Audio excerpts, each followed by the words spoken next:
As you enter the hamlet of Southold, heading east around the bend at Tucker's Lane, a familiar sight always greeted you. First Universalist Church.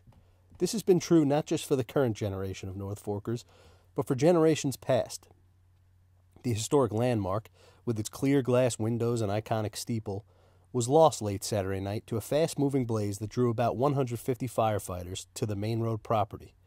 Neighbors and passers-by watched from the road as the volunteers did all they could to save the 178-year-old building, but little was left by the time the fire was extinguished. "It's a shame," said Southold Fire Chief Peggy Killian. "It was a really pretty church." The congregation's pastor, the Reverend Jeff Gambley, was inspecting the damage early Sunday morning when we caught up with him. We're grieving. We've had a serious loss here. Reverend Jeff later led a special 10:30 a.m. Sunday service at the nearby Custer Institute and Observatory.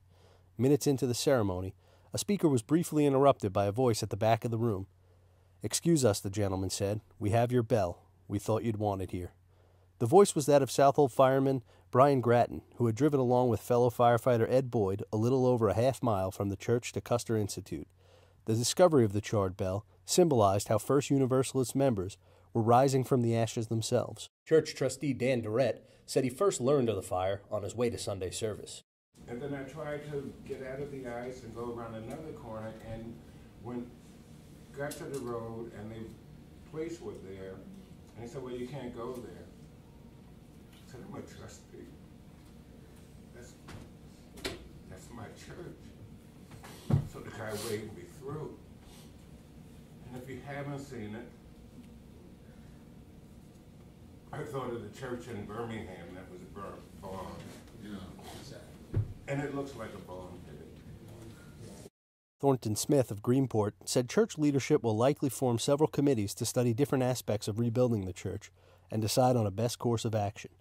Many area churches have already offered help and space as needed, as has Southold Free Library.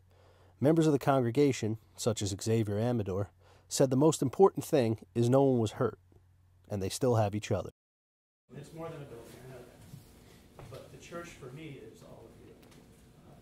The welcoming, the kindness, the commitment, the community service, it's just phenomenal to me. I have not joined a church since I was 16. I joined a church when I was 54.